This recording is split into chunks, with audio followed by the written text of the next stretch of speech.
we know, don't we, that a politician's lying because their lips are moving. Absolutely. Are politicians good at disguising their lies? Do they get better at it?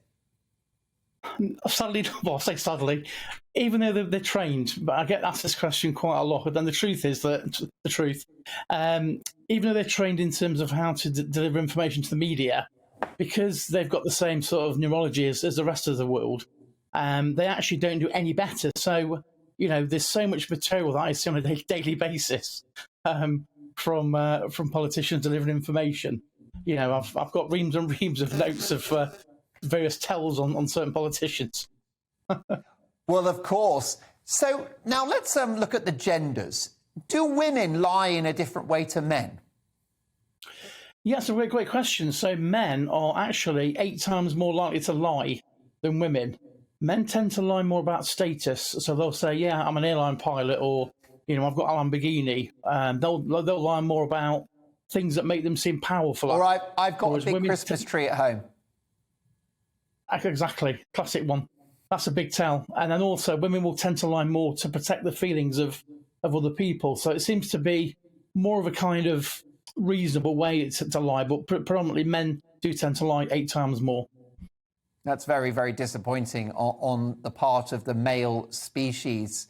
So what are the basic clues that someone is lying? Well, we all lie every day. So statistically, they say that we lie and we are lied to up to 200 times a day. And they're the small, sort of innocuous lies, So you may have a family member say, what do you think about this new top or my new hair? And even though internally we think it looks dreadful, we're going to say, I love it, you look fantastic. And that's to avoid social awkwardness. But in terms of the stuff that I do, it all comes down to emotion. So when someone's maybe been cheating, or they stole something, or they maybe lied to the media, basically, and when they feel they're about to be discovered, the brain goes into a situation called detection apprehension. So the more they try to focus and sell the lie, the more haywire their actual body language goes. So, for example, some key ones are people will tend to blink double or triple when they suddenly become very anxious about being discovered. So blink rate's a big one. And also the lips will go quite pale, and that's the body's fight or flight syndrome, where it's pulling blood away from the face to almost like run away. So there's a couple of key ones that you can look out for. What about the hands? What do the hands do if someone's lying, Darren? Another great question. So people that are even quite animated, what they'll tend to do is they'll become less animated. So you'll notice that someone will also overcompensate eye contact, because generally we look at someone in the eyes between 3 and 5 seconds.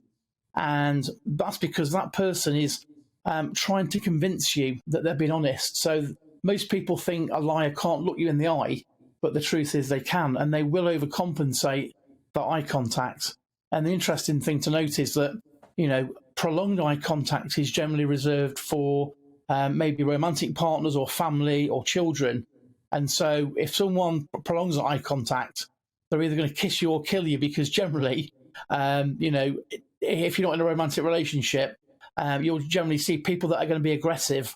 The first line of that is the prolonged eye contact. And it's this idea where people say, oh, what are you looking at? So prolonged eye contact is a key one as well. They're either going to kiss you or kill you. That definitely sounds like life round at my place. Christmas Day. That's Christmas Day round at the Dolans.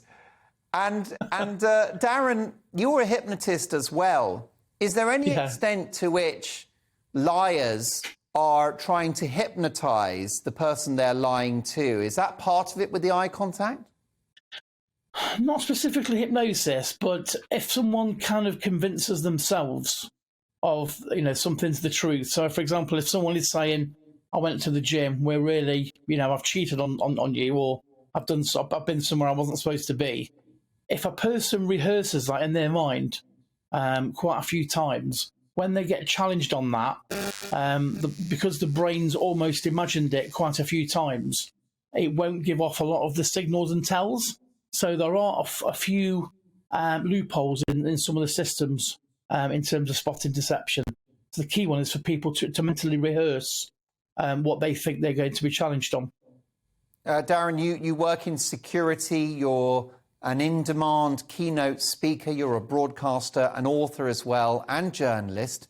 How did you acquire this remarkable skill of being able to spot a liar? Again, I'm ex-police, so you know, on a daily basis, you're pretty much talking to people that you know, are lying to you. So I think most people that maybe are in law enforcement or the police watching, you tend to develop a bit of a sixth sense. But I think it's all about, aside from the sort of psychological things that I've studied, I've also had a real passion for connecting with people. And I think, you know, I've learned quite quickly within a few minutes to establish their baseline. So everyone's got a sort of baseline behaviour that they operate on. And when they're stressed, you know, a lot of these things go haywire. So really, it's just a passion for learning about psychology. And it's like most things in life that whatever we've got a passion for, we tend to get quite good at. So clearly, it's not a good idea to lie to a police officer, A, because that breaks the law, but B, they're quite good at detecting it anyway.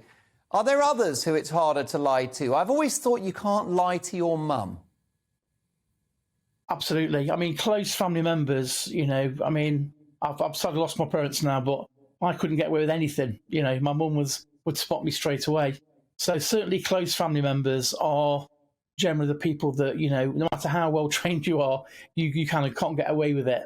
Even the most subtlest of things, you know, close family members or partners will say, you know, what's going on, and they can spot that.